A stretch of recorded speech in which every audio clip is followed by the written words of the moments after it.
Hello my dear friend and my dear student, मेरे इस YouTube channel में आप सभी लोगों का स्वागत है। मैं आप लोगों को इस समय BA third year 6th semester से राजनीति विज्ञान विषय का द्वितीय प्रश्न पत्र अंतर्राष्ट्रीय संबंध और राजनीति पढ़ा रहा हूं, जिसके अंतर्गत मैं इस समय आप लोगों को यूनिट 6 से विभिन्न संगठनों के बारे में बता रहा हूं। पिछले वीडियो मैंने आप लोगों को हिमत 6 के बारे में बताया था, हिंद महासागर तटीय क्षेत्रीय सहयोग संगठन। इस वीडियो के अंतर्गत मैं आप लोगों को आसियान के बारे में बताऊंगा, दक्षिण पूर्वी एशियाई सहयोग संघ, जिसको हम अंग्रेजी में association of south east Asia nation कहते हैं या इसको आसियान भी कहते हैं। तो आज हम जानेंगे कि दक्षिण पूर्वी एशियाई सहयोग संगठन है क्या। जिस तरह से विभिन्न संगठनों की स्थापना क्षेत्रीय सहयोग के लिए की जाती है, विभिन्न देशों के अंतर सहयोग के लिए की जाती है, विभिन्न देश आपस में सहयोग करने के लिए, विभिन्न क्षेत्रों में सहयोग करने के लिए मिलकर एक संगठन की स्थापना करते हैं। इसी तरह से आसियान की भी स्थापना 1967 में की जाती है, 8 अगस्त 1967 में की जाती है और इसकी स्थापना थाईलैंड की राजधानी बैंकॉक में होती है। यह जो आसियान है यह दक्षिण पूर्वी देशों का संगठन है। यह एक अंतर सरकारी संगठन है और इस आसियान का उद्देश्य है दक्षिण पूर्वी देशों का आर्थिक विकास करना, सामाजिक एवं सांस्कृतिक विकास सुनिश्चित करना और शांति और सुरक्षा को प्रोत्साहन देना। तो यह दक्षिण पूर्वी एशियाई देश हैं, यह भारत के पूर्व में स्थित हैं और दक्षिण में स्थित हैं। यानी कि हम देखते हैं कि यह जो भारत है, भारत के पूर्व में क्या है, बांग्लादेश है और इसके दक्षिण में क्या है, श्रीलंका है। तो बांग्लादेश और श्रीलंका के जो पूर्वी में, बांग्लादेश और श्रीलंका के जो पूर्व और दक्षिण में देश स्थित हैं, उसको हम दक्षिण पूर्व एशियाई देश कहते हैं। यह देश बांग्लादेश के पूर्व में स्थित हैं और श्रीलंका के दक्षिण में स्थित हैं। ऐसे देश कौन कौन से हैं? ऐसे देश हैं इंडोनेशिया है, मलेशिया है, फिलीपींस है, सिंगापुर है, थाईलैंड है, ब्रुनेई है, म्यांमार है वगैरह विभिन्न देश हैं। तो इसकी स्थापना 1967 में बैंकॉक में की जाती है। जो संस्थापक देश होते हैं, इंडोनेशिया है, मलेशिया है, फिलीपींस है, सिंगापुर है और थाईलैंड है। यानी कि ये 5 देश मिलकर, सबसे पहले ये 5 देश मिलकर association of south east Asia nation की स्थापना करते हैं और बाद में इस संगठन में या इस संधि में और भी देश सम्मिलित हो जाते हैं। जैसे हम देखते हैं कि 1984 में ब्रुनेई शामिल होता है, 1984 में ब्रुनेई शामिल होता है, 1995 में वियतनाम शामिल होता है, 1997 में लाओस शामिल होता है और 1997 में लाओस और म्यांमार शामिल होता है। फिर 1999 में कंबोडिया शामिल हो जाता है, कंबोडिया को 1999 में शामिल किया जाता है। इस तरह से हम देखते हैं कि दक्षिण पूर्वी एशियाई सहयोग संगठन या संघ में कुल 10 देश सम्मिलित हो जाते हैं। Indonesia, Malaysia, Philippines, Singapore, Thailand, Brunei, Vietnam, Laos, Myanmar, Cambodia, कुल 10 देशों का यह संघ है। इसका जो कार्यालय है वह जकार्ता में है, इंडोनेशिया के जकार्ता में इसका अस्थायी कार्यालय है। इस कार्यालय को हम सचिवालय भी कहते हैं, अस्थायी सचिवालय है। इसका अध्यक्ष एक महासचिव होता है जिसका निर्वाचन 2 वर्ष के लिए किया जाता है। महासचिव का निर्वाचन प्रति 2 वर्ष के लिए किया जाता है और 2 वर्ष के पश्चात अंग्रेजी वर्णमाला के अनुसार इसका क्रम बदलता रहता है। यानी कि बारी बारी से विभिन्न देशों के महासचिव का निर्वाचन होता रहता है। यानी महासचिव का पद बारी बारी से अंग्रेजी वर्णमाला क्रम के अनुसार विभिन्न देशों को स्थानांतरित होता रहता है। आइए इसके संरचना को देखते हैं, या आसियान की संरचना क्या है और इसमें इसके कौन कौन से अंग हैं। इसका पहला अंग है शिखर सम्मेलन। यह जो शिखर सम्मेलन होता है यह शासन प्रमुखों की बैठक होती है। यानी कि शासक प्रमुखों की बैठक को ही हम शिखर सम्मेलन की संज्ञा देते हैं। आसियान की पहली बैठक जो होती है वह 1976 में बाली में आयोजित की जाती है। बाली, इंडोनेशिया। बाली कहां है? इंडोनेशिया। बाली में आयोजित की जाती है पहली बैठक, फर्स्ट मीटिंग इंडोनेशिया के बाली में आयोजित की जाती है। इस आसियान का हर वर्ष शिखर सम्मेलन होता रहता है और शिखर सम्मेलन में शासन के प्रमुख भाग लेते हैं। अब तक आसियान का 43 शिखर सम्मेलन आयोजित हो चुका है। 43 शिखर सम्मेलन अब तक आयोजित हो चुके हैं। 43 शिखर सम्मेलन अब तक हो चुके हैं। जो 44वां और 45वां शिखर सम्मेलन है वह लाओस में आयोजित किया जाएगा। लाओस में आयोजित किए जाने का प्रावधान है। तो हम देखते हैं कि दक्षिण पूर्वी एशियाई सहयोग संगठन का जो शिखर सम्मेलन है वह वर्ष में 2 बार आयोजित किया जाता है। पहला शिखर सम्मेलन इंडोनेशिया के बाली में होता है और 44वां और 45वां शिखर सम्मेलन लाओस में किए जाने का प्रस्ताव है। दूसरा देखते हैं आसियान मंत्रालय परिषद या मंत्री स्तरीय बैठक। यह जो बैठक होती है यह मंत्री स्तर की बैठक होती है। इसमें विभिन्न देशों के मंत्री भाग लेते हैं, विदेश मंत्री भाग लेते हैं और यह बैठक प्रतिवर्ष होती है। यह जो मंत्री परिषद सम्मेलन है यह एक नीति निर्धारक निकाय है। यह नीतियों को निर्धारित करती है और क्षेत्रीय समन्वय और सहयोग के विकास के लिए दिशा निर्देशों का निरूपण करती है। इसकी बैठक प्रतिवर्ष होती है। प्रत्येक देशों में बारी बारी से होती रहती है। जितने 10 देश हैं हर 10 देशों में इसकी बैठक प्रतिवर्ष बारी बारी से होती रहती है। यानी कि अंग्रेजी वर्णमाला के अक्षरों के अनुसार होती रहती है। ABCD जिसका नाम पहले पड़ता है उसमें पहले बैठक होती है, फिर B में बैठक होती है, फिर C में होती है, फिर D में होती है। यानी कि अंग्रेजी वर्णमाला के अनुसार इसकी बैठक प्रतिवर्ष प्रत्येक देशों में होती रहती है। और इस आसियान मंत्रालय परिषद के 4 अंग हैं। पहला है आसियान समन्वय परिषद और दूसरा है आसियान राजनीतिक सुरक्षा परिषद, तीसरा है आसियान आर्थिक समुदाय परिषद और चौथा है आसियान सामाजिक और सांस्कृतिक समुदाय परिषद। यह 4 अंग है आसियान मंत्रालय परिषद के और इसमें विभिन्न देशों के अधिकारी होते हैं। आसियान समन्वय परिषद विभिन्न देशों के बीच समन्वय का कार्य करती है। आसियान राजनीतिक सुरक्षा परिषद यह राजनीतिक सुरक्षा पर वाद संवाद करती है, राजनीतिक सुरक्षा पर चर्चा करती है, परिचर्चा करती है, सुरक्षा के लिए रणनीति तैयार करती है और सुरक्षा के लिए विभिन्न देशों में किस प्रकार सहयोग किया जाए, विभिन्न देशों के बीच आपसी समन्वय और सामंजस्य कैसे स्थापित किया जाए, इस सब पर यह चर्चा करती है। आसियान आर्थिक समुदाय परिषद यह व्यापारिक मामलों पर और आर्थिक मामलों पर चर्चा परिचर्चा करती है, उसके लिए रणनीति तैयार करती है। आसियान सामाजिक सांस्कृतिक समुदाय परिषद यह सामाजिक और सांस्कृतिक क्षेत्रों में कार्य करती है। आसियान सामाजिक और सांस्कृतिक परिषद यह सामाजिक और सांस्कृतिक क्षेत्रों में काम करती है। जैसा कि जो दक्षिण पूर्वी एशियाई के देश हैं उसमें विभिन्न धर्म हैं। हिंदू धर्म भी है और मुस्लिम धर्म भी है, ईसाई धर्म भी है, बौद्ध धर्म भी है, विभिन्न धर्म है। विभिन्न धर्मों के बीच आपस में समन्वय और सामंजस्य कैसे स्थापित किया जाए, सांस्कृतिक गतिविधियों को कैसे बढ़ाया जाए, सामाजिक समरसता कैसे स्थापित किया जाए, इन सभी बातों पर यह परिषद या यह संगठन चर्चा परिचर्चा करती है, इसके लिए रणनीति तैयार करती है। तीसरा है आसियान आर्थिक बैठक। आसियान आर्थिक बैठक यह जो आसियान आर्थिक बैठक होती है यह प्रतिवर्ष होती रहती है और इसमें सदस्य देशों के आर्थिक मंत्री होते हैं और बैठक में आर्थिक सहयोग की चर्चा की जाती है कि आर्थिक सहयोग एक दूसरे का कैसे किया जाए। तो आर्थिक बैठक जो होती है वह आर्थिक मंत्रियों के द्वारा की जाती है या वित्त मंत्रियों के द्वारा इसकी बैठक की जाती है। और जो आसियान मंत्रालय परिषद है और आसियान आर्थिक बैठक जो है, आसियान मंत्रालय परिषद या मंत्री स्तरीय बैठक जो होती है और आसियान की आर्थिक बैठक जो होती है, इन दोनों बैठकों में जो निर्णय लिया जाता है वह निर्णय अपने शासन प्रमुखों को सौंपते हैं और सम्मेलन में अपनी रिपोर्ट यह प्रस्तुत करते हैं। जब जब आसियान की बैठक होती है उस बैठक में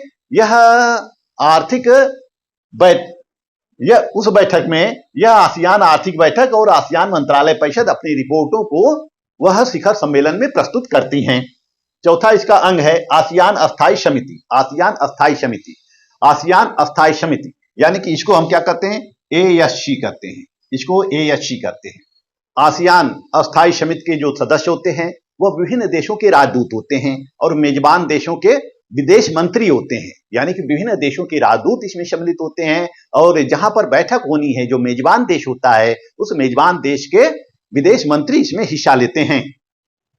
और यह जो अस्थायी समिति होती है, यह मंत्री स्तरीय बैठक के लिए कार्य करती है। मंत्री स्तरीय बैठक के लिए कार्य करती है, इनके लिए रणनीति तैयार करती है, इनके लिए प्रतिवेदन तैयार करती है, इनके लिए कार्य योजना तैयार करती है।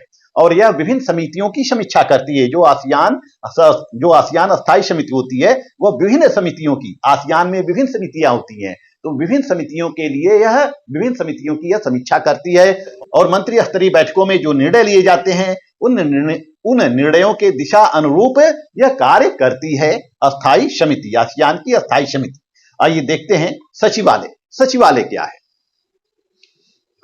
सचिवालय, यह जो सचिवालय है, वैसे तो इंडोनेशिया के जकार्ता में स्थित है। इसका जो प्रधान कार्यालय है, यह इंडोनेशिया के जकार्ता में स्थित है, परंतु विभिन्न सदस्य देशों में भी इसका अस्थायी सचिवालय है। विभिन्न सदस्य देशों में भी इसका अस्थायी सचिवालय है, और जहां पर विभिन्न प्रकार की बैठकें होती रहती हैं, विभिन्न देशों की बैठकें होती रहती हैं, मंत्री स्तरीय बैठकें होती हैं, या आसियान की आर्थिक बैठकें होती हैं, या विभिन्न समितियों की बैठकें होती रहती हैं। तो अस्थायी कार्यालय, अस्थायी सचिवालय जो होता है, वह प्रत्येक देश में स्थित होता है। आइए देखते हैं आसियान के कार्य। इसके कार्य कौन कौन से हैं, यानी कि आसियान कौन कौन से कार्य करता है। आसियान सदस्य देशों के बीच आर्थिक सहयोग करता है। सदस्य देशों के बीच आर्थिक सहयोग करता है, एक दूसरे की आर्थिक सहयोग करता है। दूसरा है व्यापार को प्रोत्साहन देना सदस्य देशों के बीच। सदस्य देश कौन से हैं? ब्रुनेई है, वियतनाम है, लाओस है, म्यांमार है, कंबोडिया है, इंडोनेशिया है, मलेशिया है, फिलीपींस है, सिंगापुर है, थाईलैंड है। इन सदस्य देशों के बीच यह व्यापार को प्रोत्साहन देता है, आपस में यह व्यापार को सुनिश्चित करता है, आयात निर्यात को सुनिश्चित करता है। इसके अलावा तीसरा इसके कार्य हैं विभिन्न क्षेत्रों में अनुसंधान व तकनीकी प्रयोग को बढ़ावा देना। यह विभिन्न क्षेत्रों में अनुसंधान संबंधी कार्य को महत्व देता है, अनुसंधान संबंधी कार्य को करने के लिए प्रोत्साहन देता है, और तकनीकी सहायता भी उपलब्ध कराता है। एक दूसरे देशों को यह तकनीकी सहायता भी उपलब्ध कराते हैं, यानी कि जो देश प्रौद्योगिकी रूप से या तकनीकी रूप से ज्यादा सक्षम है, वह अपने प्रौद्योगिकी को या अपने तकनीकी को वह दूसरे देशों में हस्तांतरण करते हैं, दूसरे देशों में स्थापित करते हैं, दूसरे देशों को इस पर सहायता उपलब्ध कराते हैं।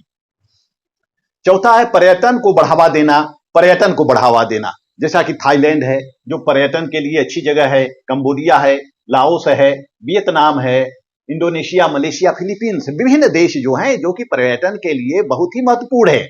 तो इस विभिन्न देशों का, तो इन आसियान देशों का यह कार्य है कि वह पर्यटन के लिए एक दूसरे को प्रोत्साहित करे, पर्यटन का विकास करे।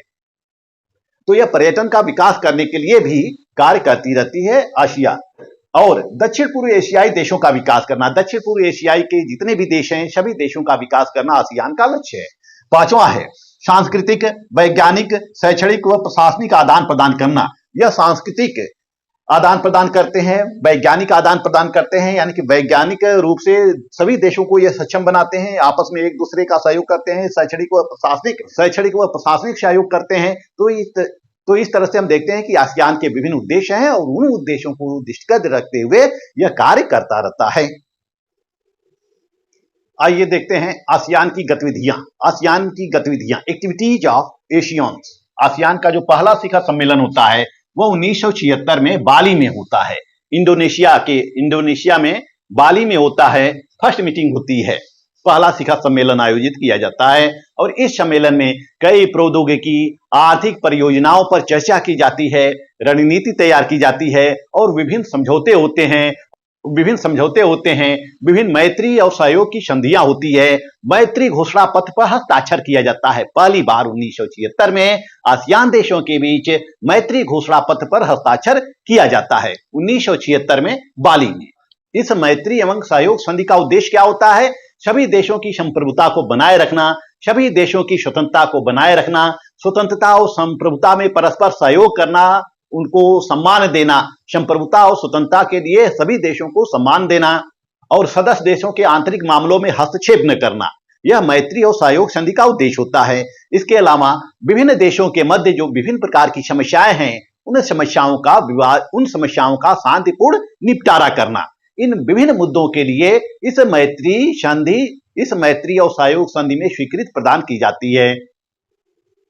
और उसके पश्चात हम देखते हैं कि 1987 में आसियान का तीसरा शिखर सम्मेलन होता है, मनीला में होता है। फिलीपींस की राजधानी मनीला में तीसरा शिखर सम्मेलन होता है और इस शिखर सम्मेलन में ये सभी आसियान देशों की बैठक होती है और इस बैठक में यह निर्णय लिया जाता है कि दक्षिण पूर्व एशिया के बाहर के भी राष्ट्र जो हैं वह यदि आसियान में शामिल होना चाहते हैं तो शामिल हो सकते हैं, यानी कि बाहरी देशों को भी आसियान में शामिल करने की संस्तुति प्रदान की गई।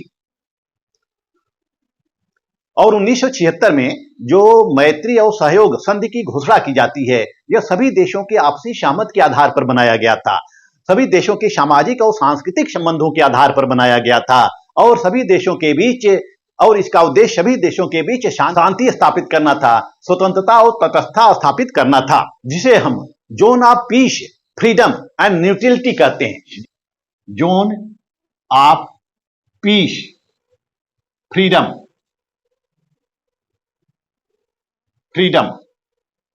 और neutrality, zone of peace, freedom, neutrality कहते हैं, जो फान कहा जाता है, zone of peace, freedom and neutrality कहा जाता है, यानी कि शांति, स्वतंत्रता और तटस्थता के लिए प्रयास करना। सभी देश तटस्थ हैं, कोई भी देश दूसरे देशों के आंतरिक मामले में इंटरफियर न करे, उनको न्यूट्रलिटी करनी होगी।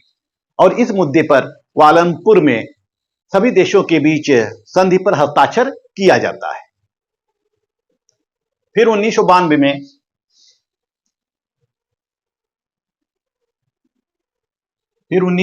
में तीसरा 1987 में होता है, 1992 में फिर चौथी बैठक होती है, यानी कि चौथा शिखर सम्मेलन आयोजित किया जाता है। चौथा शिखर सम्मेलन आयोजित किया जाता है। चौथा शिखर सम्मेलन सिंगापुर में आयोजित किया जाता है और इस संधि में आसियान व्यापार मुक्त क्षेत्र पर हस्ताक्षर किया जाता है। आसियान फ्री ट्रेड एरिया स्थापित करने का सुझाव दिया जाता है, यानी कि आपटा पर सुझाव दिया जाता है। ASEAN free trade area, APTA, ASEAN free trade area पर आसियान मुक्त व्यापार क्षेत्र स्थापित करने का सुझाव दिया जाता है। और 1992 के चौथे शिखर सम्मेलन में यह निर्णय लिया गया कि अगली जो बैठक होगी वह मंत्री स्तरीय बैठक होगी और मंत्री स्तरीय बैठक में सुरक्षा संबंधी बातों पर चर्चा की जाएगी कि विभिन्न देशों की सुरक्षा कैसे हो सकती है, विभिन्न राष्ट्र स्वयं को कैसे विकसित रह सकते हैं, विभिन्न राष्ट्र स्वयं को कैसे विकसित कर सकते हैं और विभिन्न प्रकार की कैसे सुरक्षा कर सकते हैं।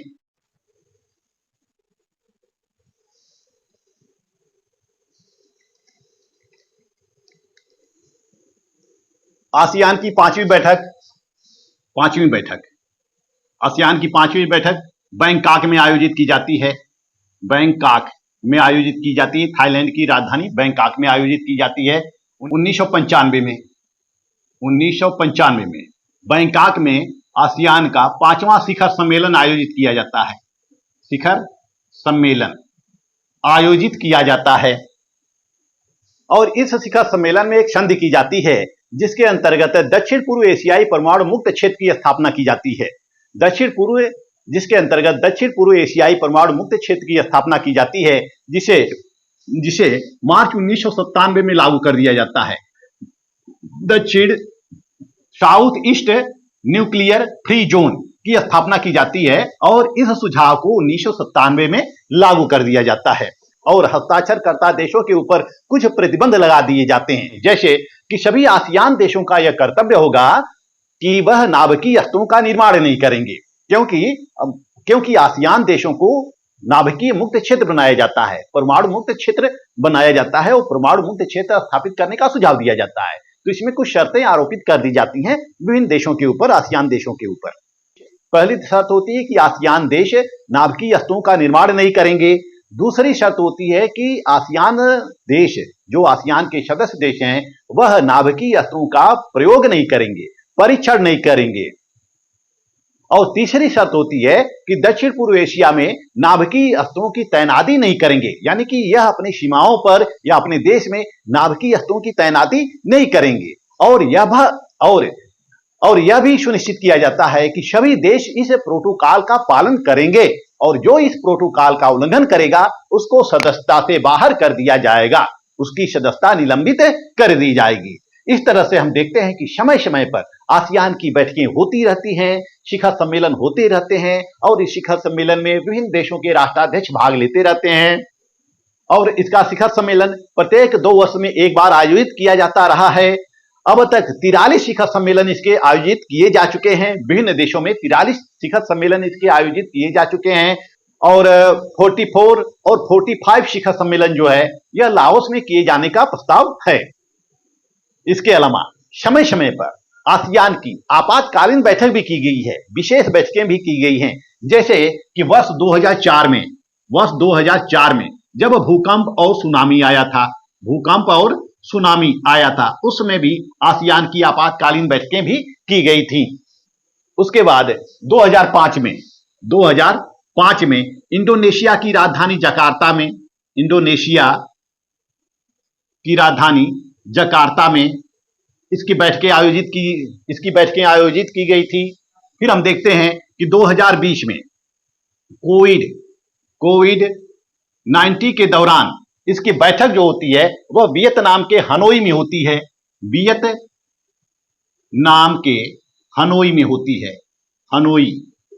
के हनोई में होती है इसकी बैठक। फिर 2021 को अप्रैल 2021 को इंडोनेशिया में फिर बैठक होती है। इंडोनेशिया में फिर इसकी बैठक होती है, आसियान की पुनः बैठक होती है। इस पर भी कोविड-19 के ऊपर नियंत्रण करने का प्रयास किया जाता है, विचार विमर्श किया जाता है कि कोविड-19 के ऊपर हम कैसे नियंत्रण करें। तो कोविड-19 के दौरान भी आसियान की विशेष बैठकें आयोजित की गई थी। इस वीडियो में मैं आप लोगों को आसियान के शिखर सम्मेलन के बारे में संक्षेप से ही बता रहा हूं। विस्तृत विवरण मेरे पीडीएफ में मिल जाएगा। मेरा पीडीएफ मेरे Telegram channel political science by doctor Anand Singh पर अपलोड है, वहां से आप पीडीएफ प्राप्त कर सकते हैं और मेरे नोट्स को पढ़कर आप विस्तृत जानकारी ले सकते हैं। आइए देखते हैं आसियान के विभिन्न मंच कौन कौन से। पहला मंच है आसियान का। आसियान के विभिन्न मंच का तात्पर्य है कि कुछ ऐसे भी समूह हैं जहां पर आसियान देश के सदस्य जाते हैं और अपनी बात कहते हैं।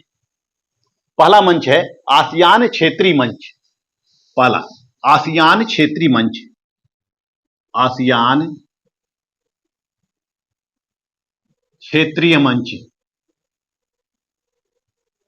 जिसको हम ARF कहते हैं। इसकी स्थापना 1993 में की जाती है। और इसकी पहली बैठक 1994 में होती है। पहली बैठक, फर्स्ट मीटिंग 1994 में आयोजित की जाती है। इस बैठक में आसियान के 7 सदस्यों के अलावा इसके संवाद सहयोगी देश कौन कौन से हैं? जैसे ऑस्ट्रेलिया है, कनाडा है, यूरोपीय संघ है, जापान है, कोरिया गणतंत्र है, न्यूजीलैंड है, संयुक्त राज्य अमेरिका है। ये संवाद सहयोगी देश हैं तथा पर्यवेक्षक सदस्य हैं चीन है, लाओस है, पापुआ न्यू गिनी है, रूस और वियतनाम ने भी इसमें भाग लिया था। जब लाओस और वियतनाम इसके पर्यवेक्षक सदस्य थे तब इन्होंने इसमें भाग लिया था। इस ARF की बैठक में इन्होंने भाग लिया था। तो ARF जो है यह विभिन्न देशों का संगठन है। आसियान क्षेत्रीय मंच जो है आसियान क्षेत्रीय मंच विभिन्न देशों का संगठन है। इसमें पर्यवेक्षक देश मौजूद होते हैं, पर्यवेक्षक सदस्य होते हैं और साथ ही साथ संवाद सहयोगी सदस्य भी होते हैं, संवाद सहयोगी सदस्य और आसियान देशों के सदस्य होते हैं। इन तीनों को मिलाकर आसियान क्षेत्रीय मंच की स्थापना की गई है। दूसरा है आसियान +3, आसियान +3। यह आसियान और 3 देशों का समूह है, यानी कि इसमें आसियान देश हैं, इसमें आसियान देश हैं प्लस 3 देश और हैं। यह 3 देश कौन कौन से हैं? चीन है, दक्षिण कोरिया है, चीन, दक्षिण कोरिया है और जापान है। जापान है। इन तीन देशों के साथ आसियान अपनी बैठक करता रहता है, अपनी विभिन्न प्रकार की जो समस्याएं हैं इन देशों को साझा करता रहता है। वर्ष 1990 में मलेशिया, चीन, दक्षिण कोरिया और जापान के साथ मिलकर एक पूर्वी एशियाई आर्थिक काकस के निर्माण का प्रस्ताव रखा था। इसका उद्देश्य था एशिया प्रशांत आर्थिक सहयोग करना और एशिया में अमेरिका के प्रभाव को रोकना, क्योंकि अमेरिका बहुत प्रभावशाली है, यह विश्व का सुपर पावर है। तो मलेशिया चाहता था कि अमेरिका के प्रभाव को दक्षिण पूर्वी एशियाई देशों में रोका जाए, लेकिन जापान और अमेरिका के विरोध के कारण यह प्रस्ताव विफल हो जाता है। यह प्रस्ताव जो होता है विफल हो जाता है, काकस के निर्माण करने का प्रस्ताव विफल हो जाता है। लेकिन फिर 1997 में चीन, दक्षिण कोरिया और जापान को मिलकर यह काकस बना दिया जाता है, जिसको हम आसियान प्लस 3 कहते हैं। तो इस तरह से आसियान प्लस 3 की स्थापना 1997 में होती है। यह ऐसा मंच है जो तीन पूर्वी एशियाई देशों जैसे चीन है, दक्षिण कोरिया है, जापान है के बीच सहयोग और समन्वय के रूप में कार्य करता है। यानी कि आसियान और यह तीन जो एशियाई देश हैं, पूर्वी एशियाई देश हैं, चीन है, जापान है, दक्षिण कोरिया है, इनके साथ मिलकर विभिन्न समस्याओं पर बातचीत करता है और एक क्षेत्रीय समन्वयक के रूप में यह कार्य करता है। वर्ष 1997 में जो आसियान प्लस 3 की स्थापना की जाती है, इस स्थापना के पीछे विभिन्न उद्देश्य होते हैं, जैसे खाद्य एवं ऊर्जा तथा सुरक्षा संबंधी योजना, वित्तीय सहयोग करना, व्यापारिक सुविधा पर आदान प्रदान करना, आपदा प्रबंधन, आपदा प्रबंधन संबंधी कार्य, विकास के अंतर को कम करना, ग्रामीण विकास, गरीबी उन्मूलन, मानव तस्करी, श्रमिक आंदोलन, संचारी रोग पर नियंत्रण करना, पर्यावरण और सतत विकास को प्रोत्साहन देना, आतंकवाद और अंतर्राष्ट्रीय अपराध पर नियंत्रण स्थापित करना, ये विभिन्न उद्देश्य होते हैं आसियान प्लस 3 के। और इसीलिए आसियान देशों ने विभिन्न देशों को अपने साथ मिलाकर इन वैश्विक समस्याओं को दूर करने का प्रयास किया और वैश्विक समस्याओं पर नियंत्रण स्थापित करने के उद्देश्य से प्लस 3 की स्थापना होती है। और फिर 29 अक्टूबर 2010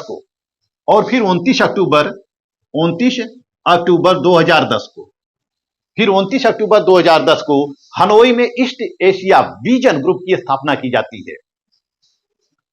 29 अक्टूबर 2010 को ईस्ट एशिया विजन ग्रुप की स्थापना की जाती है। तीसरा मंच है इसका पूर्वी एशियाई शिखर सम्मेलन। इसका आयोजन पहली बार 2005 में किया जाता है। पूर्वी एशियाई शिखर सम्मेलन का आयोजन पहली बार 2005 में किया जाता है। इसका उद्देश्य क्षेत्र में सुरक्षा और समृद्धि को बढ़ावा देना है। हम देखते हैं कि इस पूर्वी एशिया शिखर सम्मेलन में विभिन्न देशों के राष्ट्राध्यक्ष भाग लेते हैं, जैसे कि भारत के, दक्षिण कोरिया के, चीन के, संयुक्त राज्य अमेरिका के, ऑस्ट्रेलिया के, जापान के, न्यूजीलैंड के। यानी कि जो देश आसियान के सदस्य नहीं है, जो संवाद सहयोगी सदस्य हैं या जो पर्यवेक्षक सदस्य हैं, उन देशों के राष्ट्राध्यक्ष इसमें भाग लेते हैं, इस सम्मेलन में भाग लेते हैं, पूर्वी एशिया शिखर सम्मेलन में भाग लेते हैं। और इस सम्मेलन में आसियान एजेंडा समूह के रूप में एक केंद्रीय भूमिका निभाता है। इस सम्मेलन में आसियान एजेंडा समूह के रूप में एक केंद्रीय भूमिका निभाता है, क्योंकि आसियान में 10 देश सम्मिलित हैं जो संयुक्त रूप से एजेंडा तैयार करते हैं। यह जो पूर्वी एशिया शिखर सम्मेलन की अवधारणा है, इसको 1991 में मलेशिया के प्रधानमंत्री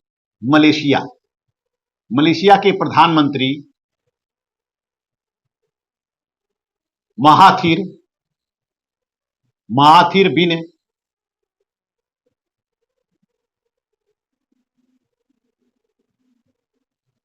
बिन मोहम्मद के द्वारा तैयार किया गया था। यह जो पूर्वी एशिया शिखर सम्मेलन है, इसका कॉन्सेप्ट किसने लाया था? 1991 में मलेशिया के प्रधानमंत्री महाथिर बिन मोहम्मद के द्वारा लाया गया था। और इसका प्रथम सम्मेलन वर्ष 2005 में, और इसका प्रथम सम्मेलन 14 दिसंबर 2005 में मलेशिया के कुआलालंपुर में किया जाता है। और इस समूह में विश्व की 54% आबादी निवास करती है और सकल घरेलू उत्पाद में इनकी भागीदारी 58% है। सकल घरेलू उत्पाद में इनकी भागीदारी 58% है। यह जो पूर्वी एशिया शिखर सम्मेलन है, यह आसियान केंद्रित मंच है और इसकी अध्यक्षता आसियान देशों के द्वारा ही की जाती है। इसकी अध्यक्षता आसियान सदस्य देशों के द्वारा ही की जाती है। इसका दूसरा शिखर सम्मेलन 15 जनवरी 2007 को आयोजित किया जाता है। यह फिलीपींस में आयोजित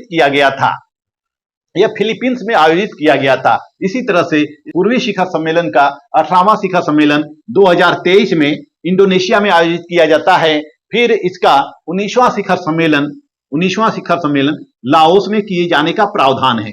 लाओस में किया जाना है। तो इस तरह से देखते हैं कि ये जो पूर्वी एशिया शिखर सम्मेलन है, यह विभिन्न देशों का संयुक्त रूप से एक संगठन है, जिसमें विभिन्न देश भागीदार हैं और विभिन्न देश मिलकर पूर्वी एशिया शिखर सम्मेलन के उद्देश्यों को पूरा करते हैं। चौथा मंच है आसियान रक्षा मंत्रियों की बैठक। आसियान रक्षा मंत्रियों की बैठक, जिसको हम आसियान प्लस 8 के नाम से जानते हैं। इसमें ऑस्ट्रेलिया है, चीन है, भारत है, जापान है। इसमें ऑस्ट्रेलिया है, चीन है, जापान है, भारत है, न्यूजीलैंड है, कोरिया गणराज्य है, रूसी संघ है और संयुक्त राज्य अमेरिका है। यह 8 देश शामिल हैं। यह 8 देश आसियान 8 में शामिल होते हैं, आसियान प्लस 8 में शामिल होते हैं। आसियान रक्षा मंत्रियों की पहली बैठक जो होती है 2010 में हनोई में होती है। इसकी पहली बैठक 2010 में वियतनाम के हनोई में होती है। यह रक्षा मंत्रियों की बैठक है, यह 2010 में हनोई में की जाती है। और 10वीं रक्षा मंत्रियों की बैठक 2023 में इंडोनेशिया में होती है। इंडोनेशिया में होती है। और जो 2023 में इसकी बैठक इंडोनेशिया के जकार्ता में आयोजित की जाती है। 16 नवंबर 2023 को जकार्ता में इसकी बैठक होती है। किसकी बैठक होती है? आसियान रक्षा मंत्रियों की बैठक, जिसको हम कहते हैं ADMM। इसको हम क्या कहते हैं? ADMM की बैठक होती है, यानी कि ASEAN defence minister meeting, ASEAN रक्षा मंत्रियों की बैठक 16 नवंबर 2023 को जकार्ता में आयोजित की जाती है। इसमें भारत के रक्षा मंत्री राजनाथ सिंह भी भाग लेते हैं। राजनाथ सिंह भी सम्मेलन में शामिल होते हैं। इस सम्मेलन का या इस संगठन का उद्देश्य होता है कि विभिन्न देशों के मध्य शांति स्थापित करना, विभिन्न देशों के मध्य सुरक्षा में सहयोग करना और विभिन्न प्रकार की जो चुनौतियां हैं, जो वैश्विक चुनौतियां हैं या वैश्विक समस्याएं हैं, उनका सामना करना और विभिन्न देशों के मध्य क्षेत्रीय शांति और स्थिरता को बढ़ावा देना, यह ADMM के उद्देश्य होते हैं। और यह जो ADMM है, यह वर्तमान में व्यवहारिक सहयोग के 7 क्षेत्रों पर अपना ध्यान केंद्रित करता है। वो 7 क्षेत्र कौन कौन है? जैसे समुद्री सुरक्षा है, दूसरा है आतंकवाद रोधी है, तीसरा है मानवीय सहायता और आपदा प्रबंधन है, चौथा है शांति स्थापना संचालन है, पांचवा है सैन्य चिकित्सा, छठा है मानवीय खदान और सातवां है साइबर सुरक्षा। यह 7 विभिन्न क्षेत्रों पर अपना ध्यान केंद्रित करता है। यह रक्षा मंत्रियों की जो बैठक होती है, यह 7 विभिन्न क्षेत्रों पर अपना ध्यान केंद्रित करता है और इस पर नियम बनाता है और इसके लिए रणनीतियां तैयार करता है, विभिन्न चुनौतियों से निपटने के लिए समाधान की तलाश करता है। और विभिन्न क्षेत्रों में कार्य को आसान बनाने के लिए एक विशेषज्ञ समूह की स्थापना की गई है, जिसको हम EWG कहते हैं। एक विशेषज्ञ समूह की स्थापना की गई है, यानी कि स्पेशलिस्ट वर्किंग ग्रुप की स्थापना की गई है, जो इन विभिन्न 7 क्षेत्रों में कार्य करते हैं। यह जो EWG है, यानी कि विशेषज्ञों का जो कार्य समूह है, इसकी अध्यक्षता जो होती है यह आसियान देश के द्वारा की जाती है और जो सह अध्यक्षता करता है वह +8 का कोई भी सदस्य करता है। इसकी बैठक 3 साल में एक बार आयोजित की जाती है। तो इस तरह से हम देखते हैं कि दक्षिण पूर्वी एशियाई सहयोग संगठन के विभिन्न मंच हैं। पहला मंच है आसियान क्षेत्रीय मंच, दूसरा है आसियान +3 और तीसरा है पूर्वी एशिया शिखर सम्मेलन है और चौथा है आसियान रक्षा मंत्रियों की बैठक है, जिसको हम आसियान +8 कहते हैं।